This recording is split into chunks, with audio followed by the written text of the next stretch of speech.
দর্শক শ্রোতা, ডক্টর মোহাম্মদ ইউনূস গবেষণা করে দেখেছে তার অনেক শক্তি, সেই শক্তি প্রয়োগ করে ইতিহাস পাল্টে দিবে। কিন্তু দুঃখের বিষয়, সেই ইতিহাস পাল্টানোর জন্য গত 10 মাস চেষ্টা করেছে, কিন্তু ব্যর্থ হয়ে ভারতের কাছে ক্ষমা চেয়ে প্রকাশ্যে মিডিয়ার সামনে মিডিয়া সেটা প্রকাশ করেছে যে প্রকাশ্যে ক্ষমা চেয়ে তাদের কাছে হার মেনে তাদের কাছে ক্ষমা প্রার্থনা করে চিঠি দিয়েছে। এমনকি তাদের সাথে তাদের তারা যেভাবে বলবে সেভাবে যাওয়ার চেষ্টা করছে লবিস্ট নিয়োগের মাধ্যমে। এখন দেখার বিষয় ডক্টর মোহাম্মদ ইউনূসের কতটুকু সফলতা হতে পারে। আমার মনে হচ্ছে ডক্টর মোহাম্মদ ইউনূসের এবার আর শেষ রক্ষা আর হচ্ছে না। ভারত চরম প্রতিশোধ নেওয়ার পক্ষের দিকে ধাবিত হচ্ছে। সে বিষয়ে সংক্ষেপে আপনাদের সাথে শেয়ার করছি। আপনারা সকলেই আমার এই চ্যানেলে যারা সাবস্ক্রাইব করেছেন তাদের কাছে তাদের শুভেচ্ছা অভিনন্দন। এবং আমি সারা দিন 24 ঘন্টা নানান তথ্য উপত্য খবর বিশ্লেষণ এগুলো সংগ্রহ করে একটা সারাংশ আমার নিজের মতো করে আপনাদের কাছে উপস্থাপন করার চেষ্টা করি। আপনারা লাইক, কমেন্ট, সাবস্ক্রাইব এমনকি শেয়ার করে পাশে থাকার আহ্বান করছি। তাহলে আপনাদের উৎসাহের জন্য আমি প্রতিদিন নতুন নতুন তথ্যগুলো আপনাদের সামনে উপস্থিত করতে পারবো। যাই হোক, এই গত 10 মাসে 5ই আগস্টের পর গত 10 মাসে আমরা দেখেছি এই অন্তর্বর্তীকালীন সরকারের আমল যে ভারতের দালাল বলে গণপিটুনি দিয়ে হত্যা, গণপিটুনি দিয়ে মব সৃষ্টি করে জেলে দেওয়া, জুলুম করা, অত্যাচার করা, নির্যাতন করা। সংখ্যালঘুদের উপরে যে নির্যাতন সেটা না হয় নাই বললাম।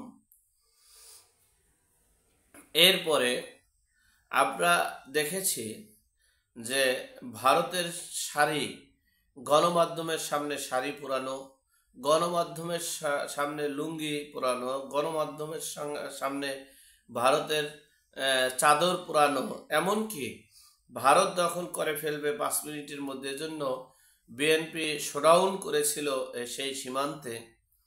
এই ঘটনাগুলো বিএনপি বেশিরভাগ করেছে।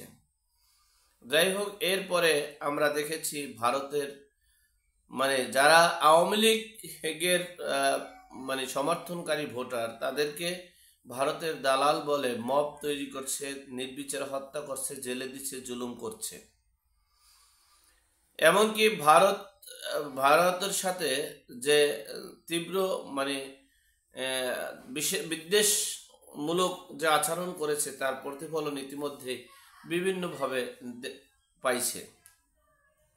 এখন বিষয়টা হচ্ছে এই বাংলাদেশের প্রেক্ষাপটে আমরা দেখেছি যে সবসময় শুনেছি যে গত 15 বছরে টুকটাক ভারতের সীমান্তে হত্যাকাণ্ডের ঘটনা ঘটত।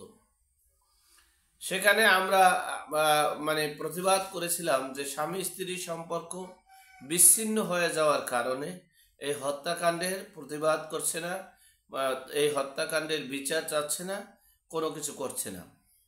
কিন্তু দুঃখের বিষয়, গত 15 বছরে যে কয়টা হত্যাকাণ্ড হয়েছে তার চেয়ে 100 গুণ বেশি হত্যাকাণ্ড হয়েছে এই 10 মাসে। কিন্তু এত বড় শক্তিশালী এই অন্তর্বর্তীকালীন সরকার, যার শক্তি অনেক, তিনি গবেষণা করে দেখেছেন, তিনি পারেননি এখন পর্যন্ত সেই হত্যাকাণ্ডের প্রতিশোধ নিতে, সেই হত্যাকাণ্ডের বিচার চাইতে আন্তর্জাতিক মহলে, সেই হত্যাকাণ্ডের কোনো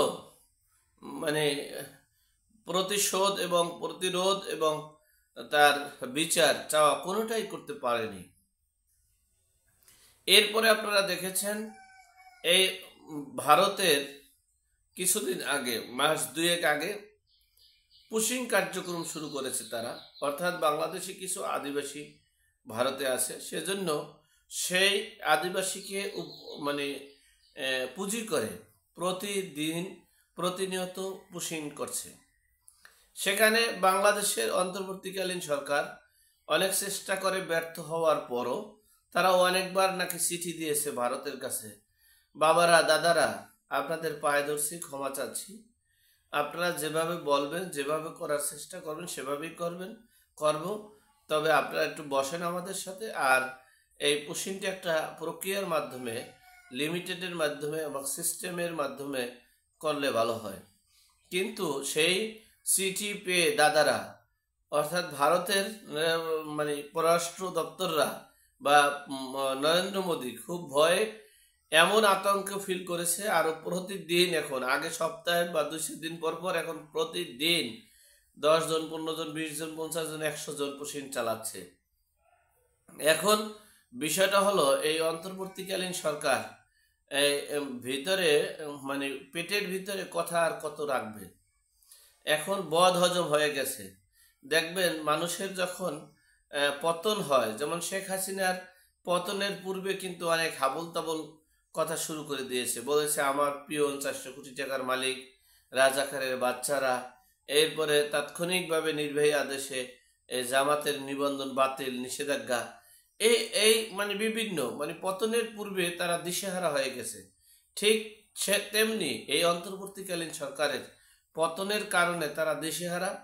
তারা এখন মানে সব গোপন কথাগুলো প্রকাশ্যে চলে আসছে। তারা প্রকাশ্যে জাতির কাছে ভারতের কাছে ক্ষমা চেয়েছে এবং ভারতের কাছে বলেছে এবং চিঠি দেবে যে দয়া করে আপনারা আমাদের পুশিং কার্যক্রমটা একটু বন্ধ করুন, আর যারা আদিবাসী হিসেবে আছে তাদেরকে একটা প্রক্রিয়ার মাধ্যমে স্বচ্ছভাবে একটু পাঠানোর চেষ্টা করুন। আমরা তো অনেক চেষ্টা করেছি, কোনো কিছুই করতে পারিনি। অপরদিকে বিশ্বস্ত সূত্রে জানতে পারলাম তারা লবিস্ট নিয়োগ করেছে। এমন লবিস্ট আপনারা তো ইতিপূর্বেও দেখেছেন, লবিস্টের মাধ্যমে নরেন্দ্র মোদীর সাথে সাক্ষাৎ করা কি প্রতিক্রিয়া হয়েছে সেটা আপনারা ইতিমধ্যে দেখতে পেরেছেন।